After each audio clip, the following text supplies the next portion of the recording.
The funny thing about being underestimated is that the people who love you the most can sometimes be the last ones to see who you have become. I never imagined that my own parents believed I was hiding a failed life, but looking back, I understood exactly why they thought that. My name is Nathan Carter, and for nearly 8 years I had carefully separated my family life from my professional life. It was not because I was embarrassed. It was because I believed my work should speak for itself, and until something was truly finished, there was nothing worth announcing. My parents never understood that philosophy. To them, success had always been visible. My father believed successful people drove expensive vehicles, wore tailored suits every day, talked about important meetings, and lived in houses that immediately impressed the neighbors. My mother was kinder about it, but I knew she quietly shared many of the same concerns. Every holiday dinner seemed to include another gentle question about whether I was finally doing all right financially. Every family gathering ended with someone suggesting a stable corporate job or introducing me to another person who might be hiring. None of them knew that I had not submitted a job application in almost a decade. They assumed my silence meant failure. I simply chose not to correct them. Their 40th wedding anniversary was held at a beautiful country club about 30 miles outside the city. The banquet room overlooked a quiet lake where families were enjoying a warm Saturday afternoon. My parents had invited relatives from 3 different states, and nearly everyone I had grown up with was there. My cousins talked proudly about promotions, new homes, and growing families. My uncle discussed his recent retirement. Another cousin had just accepted a management position with a national retail company, and everyone congratulated him with genuine excitement. I listened more than I spoke, which had always been my habit. When people asked what I had been doing lately, I simply answered that work had been keeping me busy. It was an honest answer, although not one that satisfied anyone's curiosity. My father eventually noticed that I was standing alone near one of the large windows overlooking the lake. He walked over carrying 2 glasses of iced tea before handing one to me. "Nathan," he said with a concerned smile, "I keep telling your mother not to worry, but she cannot help herself. She thinks you work too hard without getting anywhere." I smiled politely. "I appreciate the concern." He nodded as though confirming something in his own mind. "You know, there is nothing wrong with starting over. Plenty of successful people have setbacks. If things are not going well, you do not have to hide it from us." I looked at him for a moment before taking a sip of my drink. "Everything is all right, Dad." He sighed gently. "You always say that." Before I could answer, my aunt joined the conversation. "Nathan, are you still doing something with computers?" she asked. "Yes," I replied. "I still work in software." She smiled kindly. "That market seems difficult these days." My father gave a sympathetic laugh. He has always liked doing things the hard way. I keep telling him a large company would give him stability, benefits, and a predictable future. Several relatives nearby overheard the conversation and joined in with similar advice. One suggested applying to a well-known technology company. Another recommended government work because of the retirement benefits. Everyone genuinely believed they were helping. Nobody intended to embarrass me. They simply assumed I needed encouragement because they believed I had quietly failed. My father rested a hand on my shoulder. "Son, there is no shame in admitting something did not work out. Sometimes people hold on to a dream for too long because they are afraid of disappointing everyone." His words were sincere, and somehow that made them even harder to hear. I wanted to explain that I had never measured success by appearances. I wanted to tell him that my office was intentionally modest because every extra dollar had gone back into building better products and hiring better engineers. I wanted to explain that some of the strongest businesses in America operated quietly because their clients cared more about results than publicity. Instead, I simply smiled. "I understand." My father nodded, believing he had reached me. "Whatever happens, your mother and I will always support you." I thanked him because I knew he meant every word. The rest of the evening continued with speeches, photographs, and stories from 40 years of marriage. My parents danced to the same song they had chosen at their wedding reception, and every guest applauded when the music ended. Watching them together reminded me that appearances had never defined their relationship either. They had built a life through consistency, sacrifice, and commitment. Ironically, those were the exact same principles that had shaped my company. As the celebration drew to a close, I stepped outside onto the quiet terrace overlooking the parking lot. The evening air was cool, and the sounds of laughter drifted through the open ballroom doors behind me. I reached into my jacket pocket to check my phone before driving home. There were several routine messages from my operations manager, a few client updates, and then one notification that immediately caught my attention. The sender displayed only a familiar corporate logo and a subject line that made me stop walking. I opened the email slowly, reading every word twice to make sure I had not misunderstood. The message requested a confidential meeting regarding a potential strategic acquisition and had been sent by one of the largest technology companies in the United States. Before I could even process what I was reading, my phone began ringing. The caller identification displayed the same company name that had just appeared in my inbox. Nearly everyone would have answered that phone immediately, but I let it ring twice before accepting the call. Years of building my company had taught me that important conversations deserved a clear mind rather than an emotional reaction. I stepped farther away from the ballroom, so the music faded into the background before answering. "This is Nathan Carter." A calm professional voice responded. "Good evening, Mr. Carter. My name is Laura Bennett. I am Vice President of Corporate Development for Horizon Systems.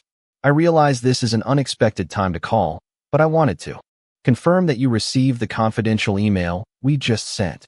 I looked at the message again while listening. "Yes, I have it in front of me." "Excellent," she replied. "We have spent several months researching your company, and we would appreciate the opportunity to meet with you privately. We believe there may be a strategic fit between our organizations." Her wording was careful.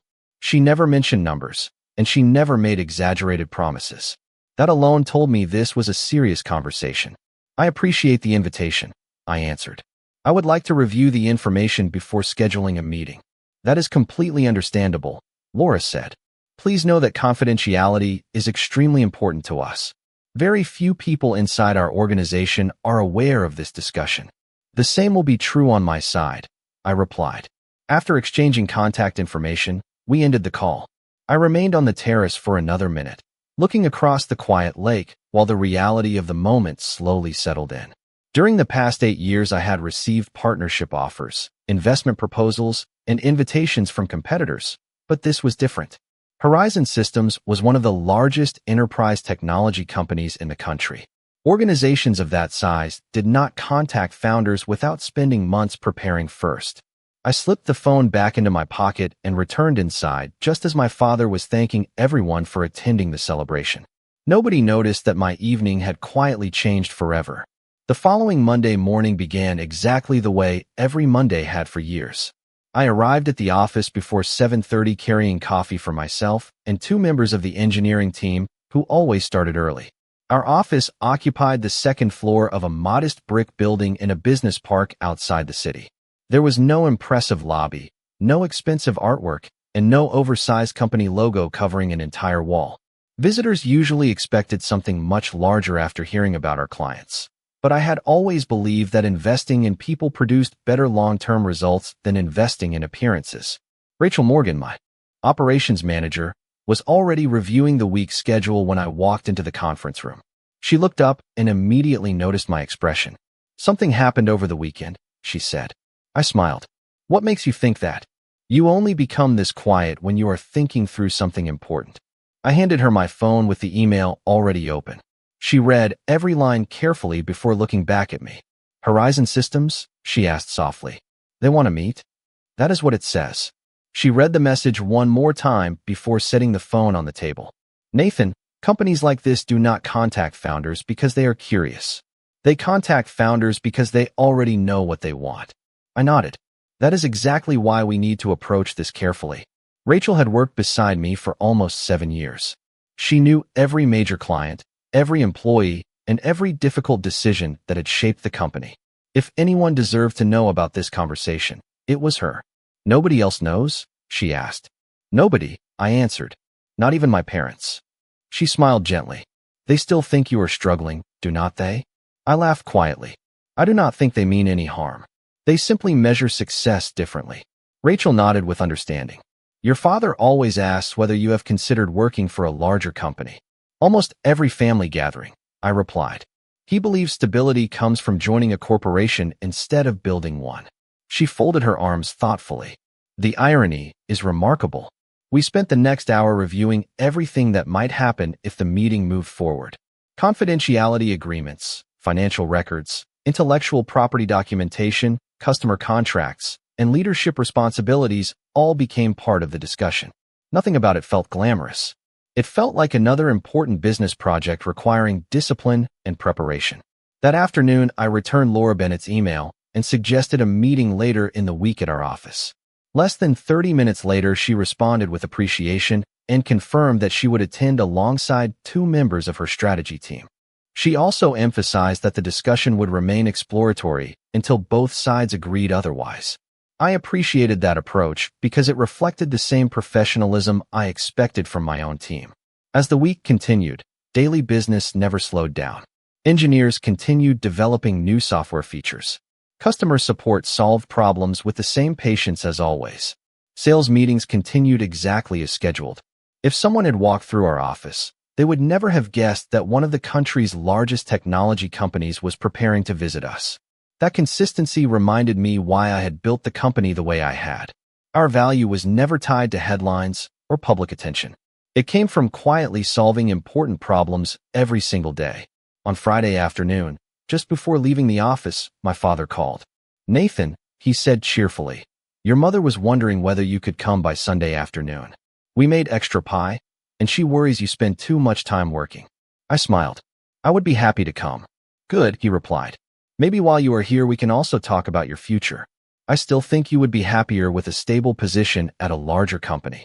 I looked through the conference room window toward the rows of employees finishing another productive week. "Maybe we will have an interesting conversation soon," I answered. After ending the call, I checked my calendar one final time. Monday morning at 10 o'clock had been reserved for a confidential meeting with Horizon Systems, and although my family still believed I was quietly searching for direction, the people arriving at my office were preparing to discuss a future none of them could possibly imagine.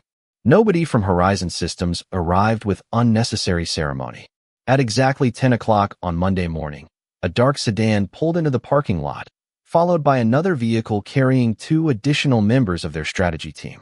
Rachel welcomed them into our office while I finished a brief call with one of our longtime clients. That detail mattered to me because I never wanted an important opportunity to interrupt the responsibilities that had built the company in the first place. A few moments later, I entered the conference room and greeted Laura Bennett with a handshake. She introduced her colleagues, including a senior strategy director and a corporate finance executive. Their professionalism immediately stood out. Nobody tried to impress anyone. Nobody exaggerated. They simply thanked me for making time to meet. After everyone settled into their seats, Laura smiled. "Nathan, before we discuss business, I want to thank you for honoring our request for confidentiality." I nodded. "I believe trust begins long before contracts are signed." She smiled as though that answer confirmed something she had already suspected. "That is one of the reasons we are here." The meeting began with a conversation about our company's history. They asked how many employees we had, how our products evolved over the years, and what kinds of organizations we primarily served. I answered each question honestly, while Rachel occasionally added operational details whenever appropriate. After nearly 30 minutes, Laura closed her notebook and leaned forward slightly. "Nathan, I would like to explain something that may surprise you." I waited quietly. Most founders assume companies like ours become interested because of technology alone. That is rarely the full story. She paused before continuing. "Your software is excellent, but software can always be improved. Technology changes every year. What impressed us was something much more difficult to build." I remained silent, allowing her to continue. "We spent months speaking with customers, reviewing publicly available information, analyzing market performance, and studying your company's reputation. Everywhere we looked, we found the same pattern. Your clients stay because they trust your people. Your employees stay because they trust your leadership. That combination is extremely uncommon." Rachel glanced toward me with a quiet smile, because those values had guided every decision we had made together. Laura continued. "Many organizations become larger by sacrificing quality. Your company became stronger while remaining disciplined. That attracted our attention." One member of the finance team opened a presentation containing industry research and customer retention statistics. Several charts compared our company with much larger competitors. Although many of those competitors generated significantly higher annual revenue, very few matched our long-term customer retention.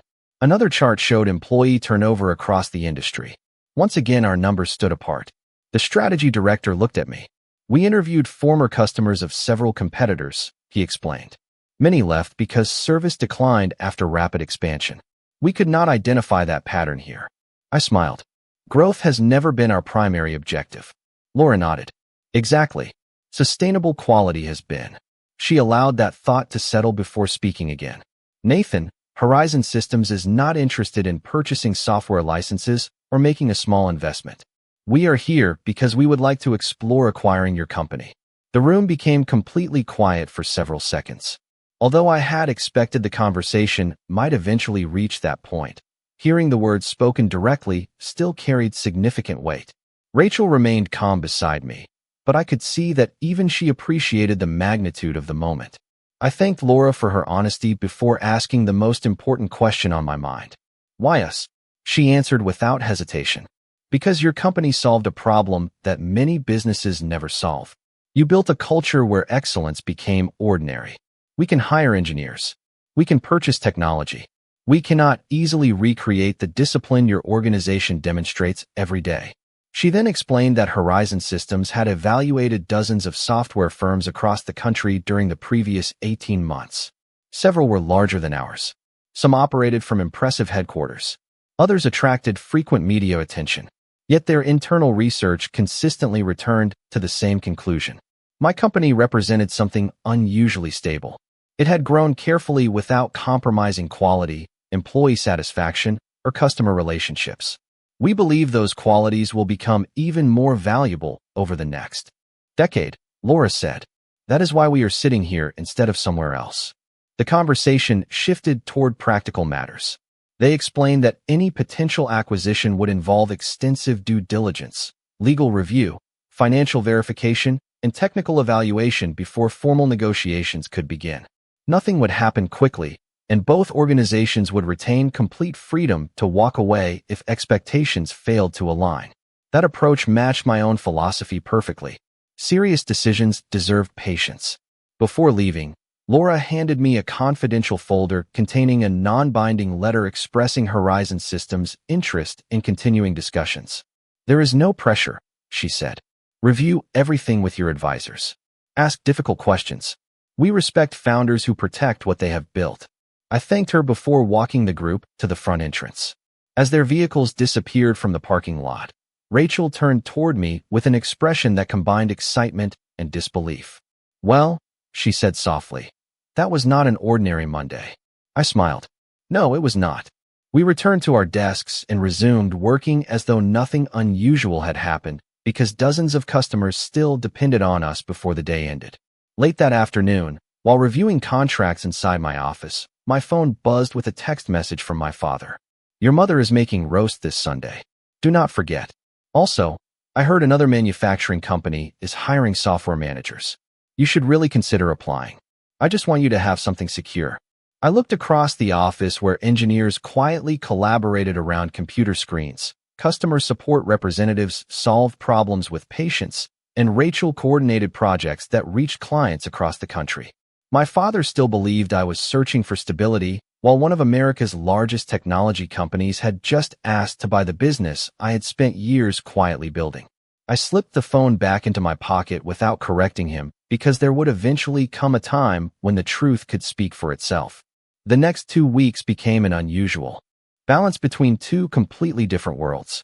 During the day, I spent hours reviewing confidential documents with Horizon Systems, while leading my own team through product launches, customer meetings, and engineering deadlines.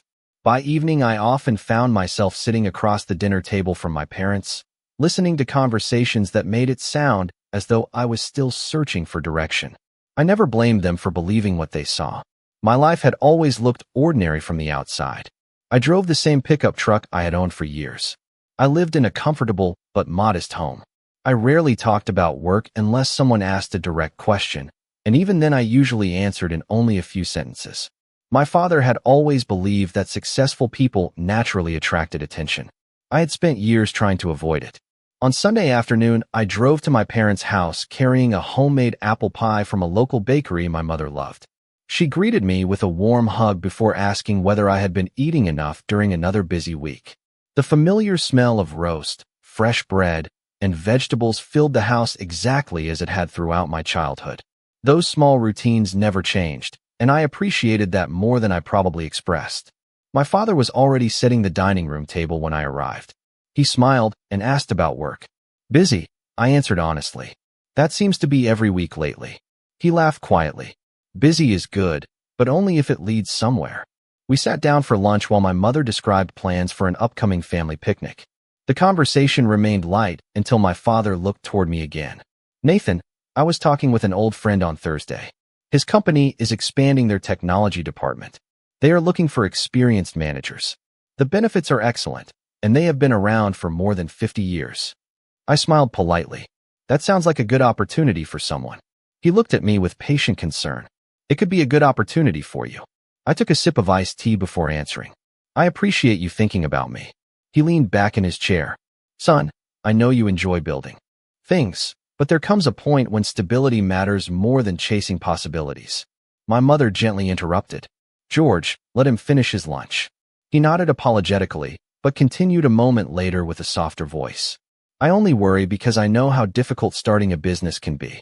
Sometimes people stay with something because they have invested too much to walk away. I understood exactly what he meant.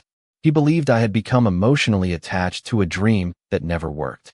He believed I continued because admitting failure felt more painful than starting over.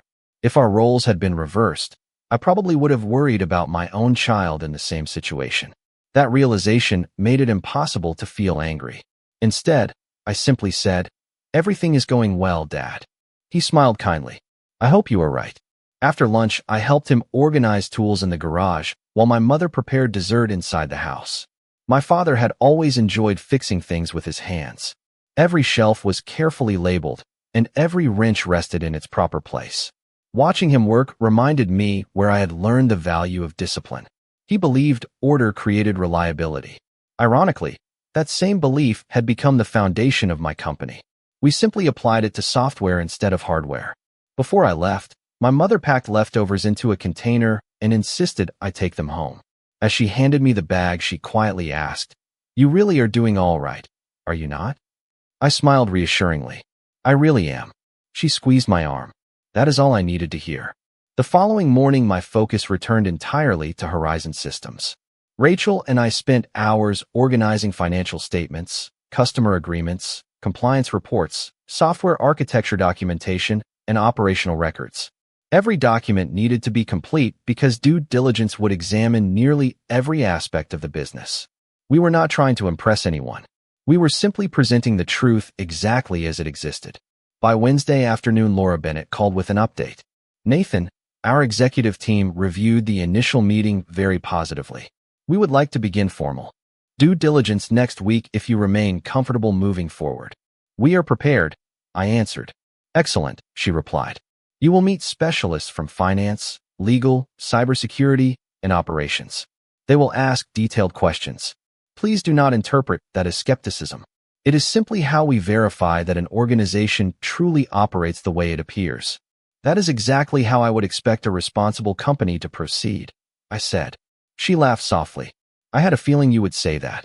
After ending the call, I shared the update with Rachel. She reviewed the calendar before looking up.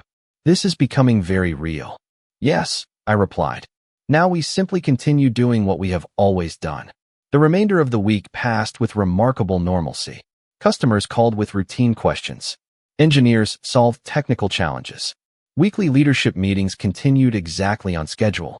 Nothing inside the office suggested that a Fortune 500 technology company was preparing to examine every corner of the business. On Friday evening, just before leaving for home, I received another message from my father.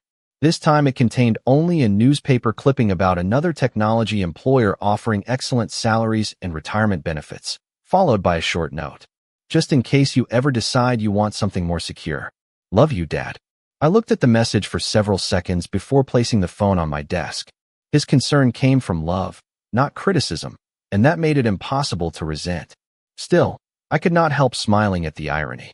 While he continued searching for secure opportunities on my behalf, the largest opportunity of my professional life was quietly preparing to walk through my office doors the following Monday morning to determine whether the company I had spent 8 years building was worthy of becoming part of theirs. Monday morning arrived with the same quiet rhythm that had defined our company for years. There were no banners, no announcements, and no special preparations beyond making sure every document requested by Horizon Systems had been organized with complete accuracy. I reminded everyone on our leadership team to treat the day like any other because that was exactly what had attracted Horizon in the first place. We did not perform differently when someone important was watching. We simply worked the way we always had. At 9 o'clock, the first members of the due diligence team arrived carrying laptops instead of briefcases. Laura Bennett greeted Rachel and me before introducing specialists from legal, finance, cybersecurity, human resources, and operations. The atmosphere felt more like a professional workshop than a corporate inspection. Nobody was searching for reasons to reject us. They were searching for evidence that everything we had claimed was true. The legal team began reviewing customer agreements and intellectual property documentation. The finance specialists examined revenue reports, expense histories, cash flow records, and long-term forecasts. The cybersecurity experts requested demonstrations of our internal security procedures, while the operations group interviewed department managers about hiring practices, employee retention, and customer support standards. Every conversation was respectful, detailed, and remarkably thorough. Throughout the morning, I answered questions that ranged from technical architecture to leadership philosophy. One executive asked why our employee turnover remained dramatically below the industry average. I smiled before answering because the explanation had always been simple. People perform their best work when they know they are respected before they are evaluated. We invest in trust first, and performance follows naturally. He nodded while writing several notes, but asked no further questions. Another specialist wanted to understand why we had declined several opportunities to expand aggressively into new markets. Rachel answered that one. Growth is exciting until it damages the quality customers already depend on. We have always preferred sustainable progress over rapid expansion. Laura quietly smiled from across the conference table because those answers matched exactly what Horizon had apparently discovered during months of independent research. By lunchtime, the visitors had spread throughout the office, speaking with employees from nearly every department. I deliberately avoided coaching anyone beforehand because authenticity could never be rehearsed. If our culture was genuine, it would reveal itself naturally. I watched engineers explain complex projects with confidence. Customer support representatives describe long-term client relationships with genuine pride, and project managers discuss collaboration instead of hierarchy. Nobody sounded as though they were trying to impress visitors. They simply described their daily work. That honesty was worth more than any prepared presentation I could have delivered. During a short break, Laura joined me near the coffee station. She held a notebook filled with observations, but seemed more interested in conversation than paperwork. Nathan, she said quietly, I hope you understand something by now. I looked at her curiously. What is that? She smiled. Companies can organize documents in a few weeks. They cannot create this level of trust in a few weeks. Your employees speak about one another with remarkable consistency. That tells us far more than financial statements ever could. I appreciated her observation because it reflected everything I believed leadership should accomplish. Culture is simply thousands of small decisions repeated over many years, I answered. She nodded. Exactly. The afternoon continued with additional technical demonstrations and strategic discussions. Before leaving, the finance director thanked us for maintaining exceptionally organized records. The cybersecurity specialists complimented our documentation standards, and the operations team expressed genuine admiration for the consistency they had observed across departments. None of them offered conclusions because the review process had only begun, but their reactions suggested that the day had exceeded expectations. As everyone gathered near the entrance, Laura asked whether we could schedule another series of meetings later that week. Our executive leadership is becoming increasingly interested, she explained. The next phase will include more detailed strategic conversations. We will make ourselves available, I replied. She shook my hand before adding, one final comment. There is one more thing. Our chief executive officer has reviewed the preliminary reports personally. He would like to meet you once this phase is complete. Even though I had tried to remain emotionally steady throughout the entire process, hearing those words carried a different weight. A chief executive officer did not personally enter discussions unless an opportunity had become genuinely important. After Horizon's team departed, Rachel closed the conference room door and sat quietly for a moment. "Did you ever imagine this when we rented this office?" she asked. I looked around the room with its simple furniture, whiteboards covered in product ideas, and coffee mugs scattered across the table after another long day. "Honestly," I replied, "I imagined building a company people could trust. Everything else was simply a possibility." She smiled. "Well, that possibility is becoming much larger." The following evening, I drove to my parents' house because my father had asked for help moving several storage shelves in his basement. We spent nearly 2 hours reorganizing old tools, family photographs, and boxes filled with memories from decades earlier. While carrying one particularly heavy container, he looked at me and smiled.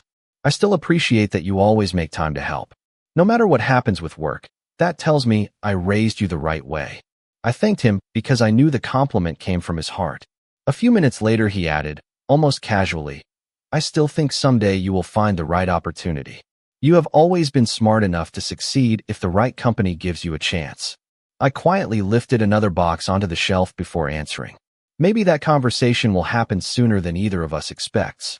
He laughed, assuming I was talking about another job application.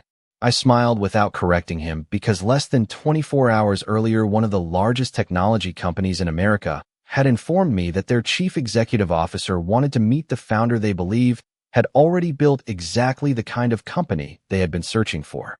The meeting with Horizon Systems chief executive officer was scheduled for the following Thursday morning, and despite everything that had happened during the previous weeks, I approached that day exactly as I approached every other workday.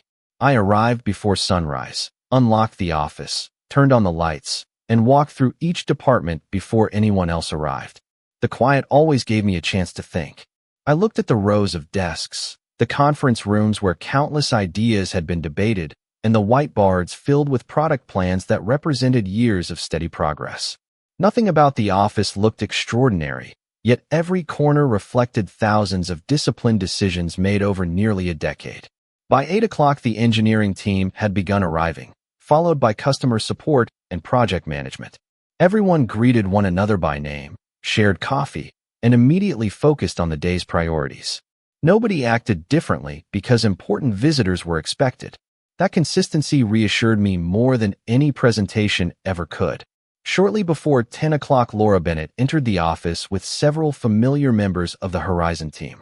Walking beside them was Michael Reynolds, the chief executive officer of Horizon Systems. He greeted everyone individually before shaking my hand with a warm smile.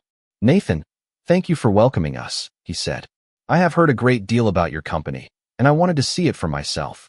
"We are glad you are here," I replied. Rather than beginning in the conference room, Michael asked if we could simply walk through the office first. He stopped to introduce himself to engineers, customer support specialists, designers, and project managers. Instead of asking complicated technical questions, he wanted to know how long people had worked here, what they enjoyed about the company, and what kept them motivated. Several employees spoke about the opportunity to solve meaningful problems. Others mentioned the trust they felt from leadership and the freedom to improve processes without unnecessary bureaucracy. Michael listened carefully without interrupting. He thanked every employee before moving to the next conversation. When the tour ended, we gathered inside the conference room where coffee and simple pastries had been arranged. Michael looked around the room before speaking. "Nathan, I hope you understand that I did not come here because I needed another software demonstration." I smiled. "I suspected as much." He nodded. "Technology changes constantly. Products evolve. Markets shift. Those things matter, but they are not the reason I wanted to meet you." He paused for a moment before continuing. "What interests me is leadership. During the past several weeks, every report I have received has described the same organization. Whether someone interviewed an engineer, reviewed financial records, spoke with customers, or analyzed operational procedures, the conclusions remained remarkably consistent. That almost never happens." Rachel smiled quietly because she had helped build those systems from the beginning. Michael continued, Large organizations often assume they can purchase success simply by acquiring technology. Experience has taught me something different. Sustainable success begins with people who trust one another enough to make good decisions without constant supervision. I appreciated his perspective because it reflected exactly how I had always tried to lead. That trust takes years to build, I answered. It cannot be created by policy alone. Michael nodded immediately. Exactly. Policies can create compliance. They rarely create commitment.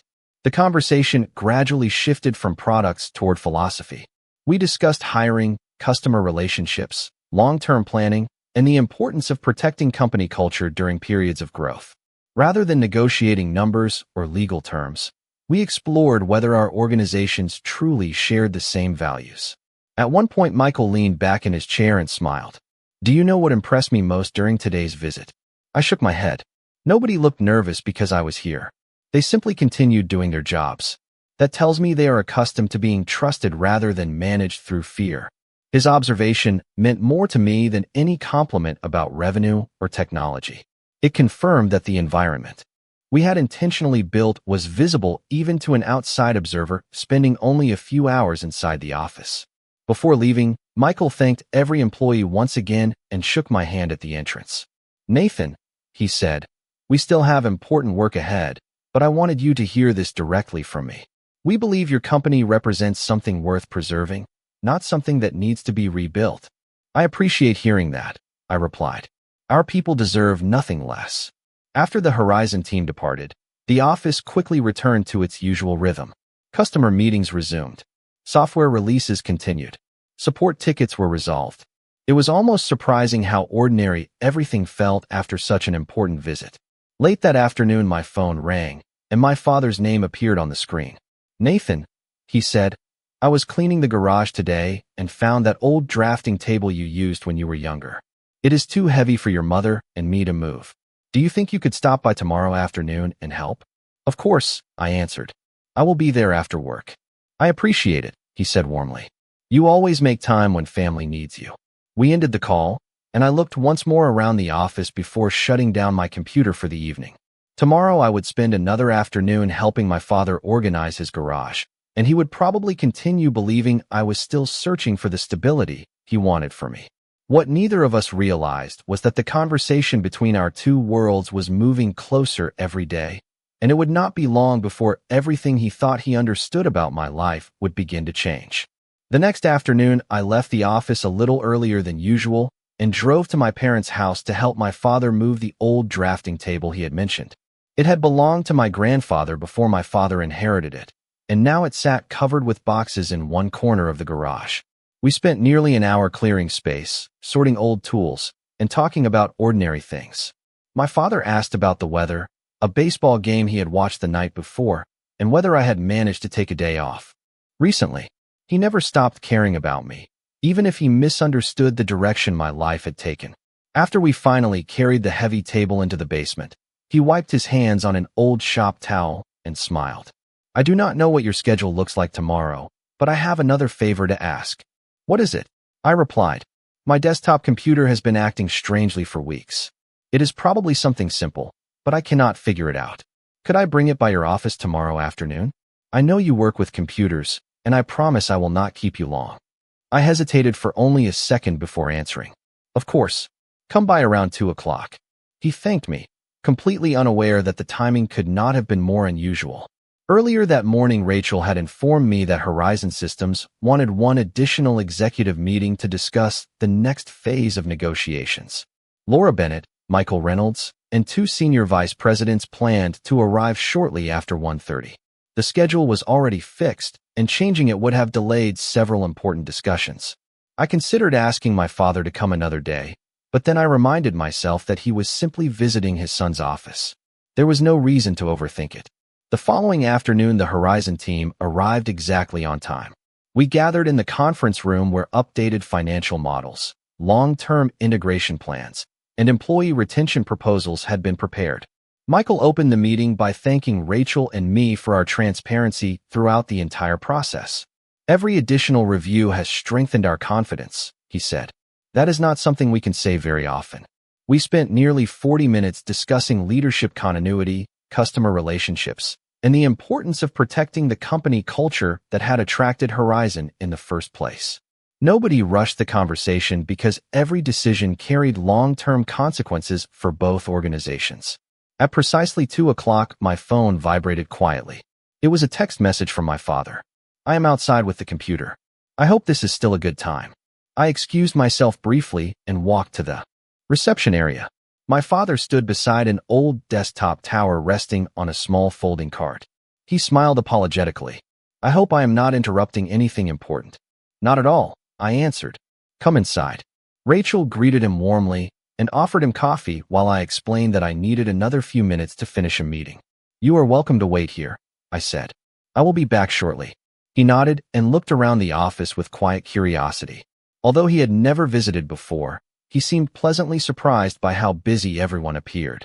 Engineers were collaborating around whiteboards, project managers moved between conference rooms, and customer support representatives handled calls with calm professionalism. As I returned to the conference room, Michael noticed my brief distraction. "Everything all right?" he asked. I smiled. "My father stopped by with an old computer that needs a little attention." Michael laughed. "Family comes first. We all understand that." About 20 minutes later, our discussion concluded, and everyone stood to stretch before reviewing the next agenda. As we walked toward the reception area, my father rose from his chair, assuming I was finally available. Before I could introduce anyone, Michael stepped forward with an extended hand. "You must be Nathan's father," he said warmly. My father looked slightly surprised. "Yes, I am George Carter." Michael smiled. "It is a pleasure to meet you. I have been hoping to shake your hand." My father looked confused but accepted the handshake. "That is very kind of you." Michael continued with complete sincerity. "You should know that your son has built an exceptional company. During my career, I have visited hundreds of technology firms across the country, and very few have impressed me the way this one has." My father glanced toward me, then back at Michael, clearly trying to understand the conversation. "You work with Nathan?" he asked. Michael smiled. "Not yet, but we hope to. Horizon Systems is currently exploring the acquisition of his company, and I can honestly say that what he and his team have created is remarkable." My father blinked several times without speaking. He slowly looked across the office once more as though seeing it for the very first time. The engineers, the conference rooms, the steady activity, and the quiet confidence that filled the building suddenly carried an entirely different meaning. After a long moment, he turned back toward me with an expression I had never seen before. There was no disappointment, no concern, and no quiet sympathy. There was only genuine surprise. He looked directly into my eyes and asked softly, almost as though he was afraid he had misunderstood everything for years, "Nathan, did you really build all of this?" For several seconds, nobody spoke. My father continued looking around the office before returning his attention to me, as though he was trying to connect the son he thought he knew with the company standing around him. I smiled gently and answered the question as simply as I could. "Yes, Dad. Rachel and I started with almost nothing. We built it one customer at a time." He looked at Rachel, who smiled and nodded. "He is telling you the truth," she said. "I joined several years after Nathan started, and everything you see here grew because he refused to compromise on quality." My father slowly sat back down in the reception chair, still processing what he had just heard. Michael Reynolds remained nearby, sensing that this moment belonged to our family more than to the business discussion. He spoke with quiet respect. "Mr. Carter, I hope you do not mind me saying this, but your son has earned tremendous respect from every person on our team. We have reviewed companies all over the country, and what impressed us most was never the software. It was the people. Every employee speaks about this company with pride because they trust its leadership. That cannot be purchased. It has to be earned." My father thanked him softly, still unable to hide the surprise on his face. Michael shook both of our hands once more before leaving with Laura Bennett and the rest of the Horizon team, promising that formal discussions would continue the following week. As the front door closed behind them, the office gradually returned to its normal rhythm.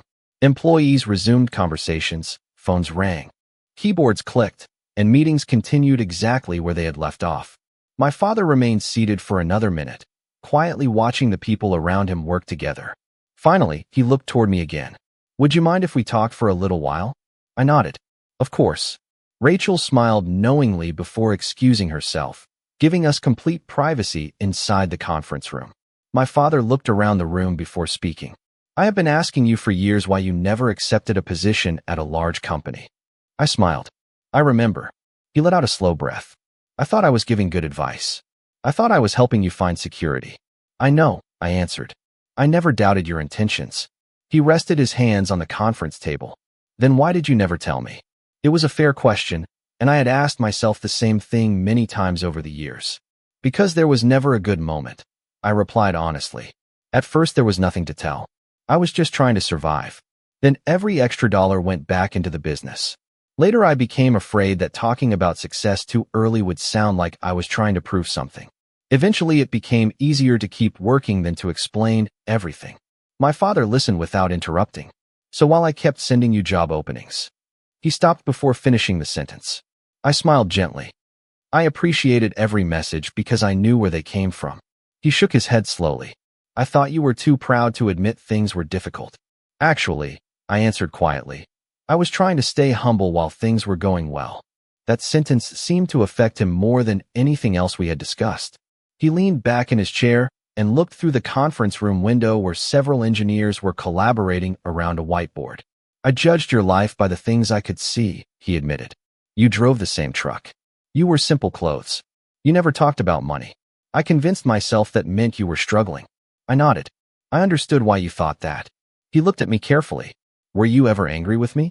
I thought about every family dinner, every article he had clipped from the newspaper, every recommendation to apply for another position, and every conversation where he genuinely believed he was protecting my future. No, I answered truthfully. Sometimes I felt misunderstood, but I was never angry. You always wanted what you believed was best for me. His eyes lowered toward the table for a moment. I wish I had asked more questions instead of making assumptions. I smiled.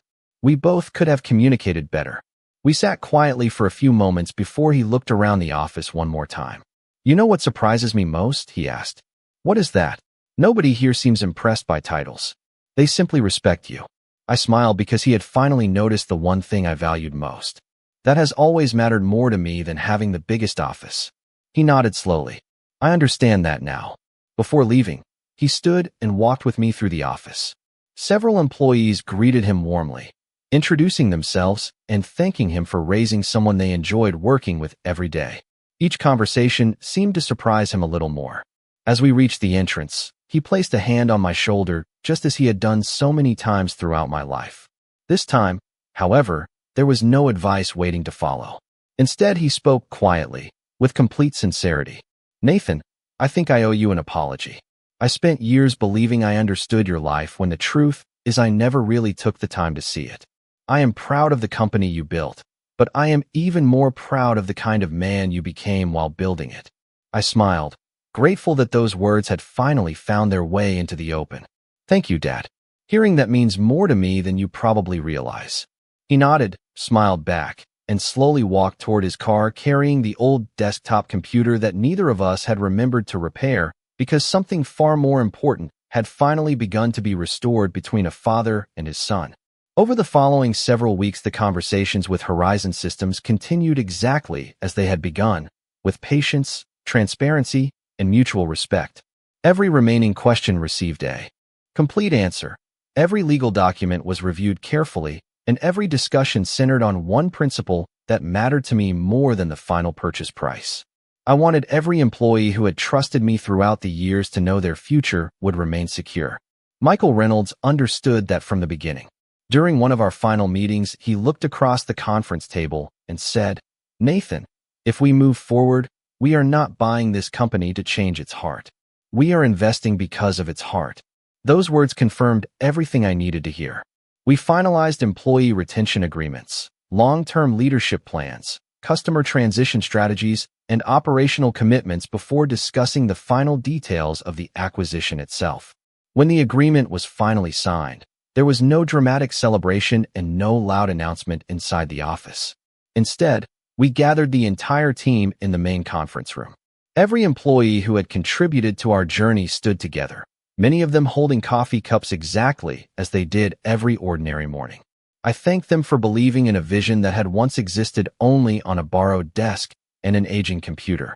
I explained why Horizon Systems had chosen our company and assured everyone that the culture we had built together would continue. Michael then stood beside me and addressed the team himself. I have spent many years meeting successful founders, he said. Very few understand that a business becomes valuable because people choose to trust one another every day.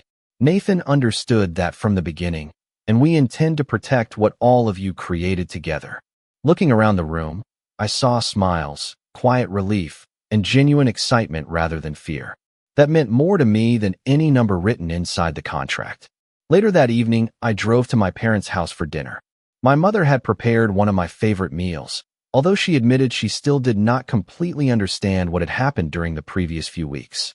My father simply smiled and told her, "You will understand tonight." After dinner, we sat together on the back patio as the sun slowly disappeared beyond the trees.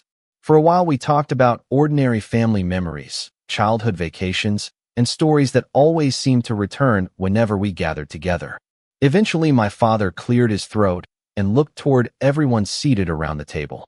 "There is something I want to say." The conversation immediately became quiet. He looked directly at me before speaking. For years, I believed I understood my son's life because I could see the outside of it. I thought success always looked obvious.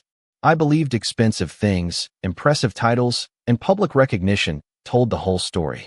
I was wrong. My mother looked at him with surprise because she had never heard him speak so openly before. He continued calmly. "Nathan never argued with me. He never tried to embarrass me.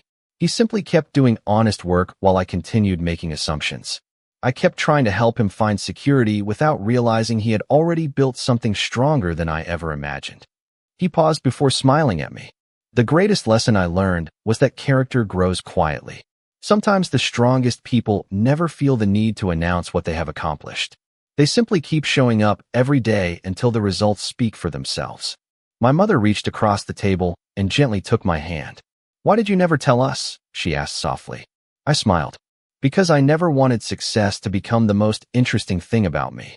I wanted our conversations to remain about family." Tears gathered in her eyes as she squeezed my hand.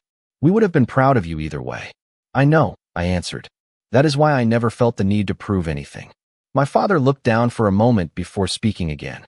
"I spent years trying to prepare my son for life. Somewhere along the way, I forgot that he was already living it." We all laughed quietly, and the tension that had quietly existed between us for so many years finally disappeared. During the months that followed, very little changed about my daily routine. I still arrived at the office before most employees. I still preferred simple clothes, still drove the same pickup truck, and still believed that listening carefully solved more problems than speaking loudly.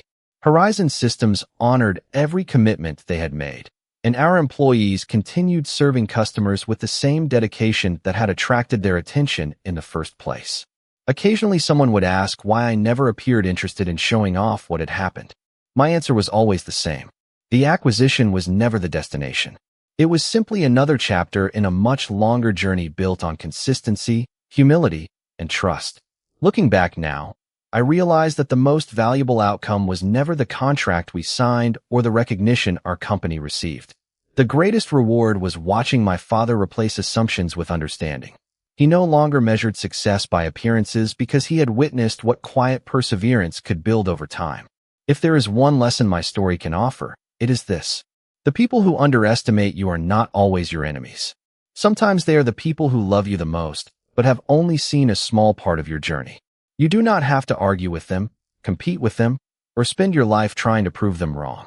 Keep doing meaningful work with integrity, treat people with respect, and remain faithful to your values even when nobody seems to notice. Eventually, the truth has a remarkable way of introducing itself, and when it does, the respect you receive will never come from what you said about yourself. It will come from the life you quietly built while everyone else was still trying to guess who you really were.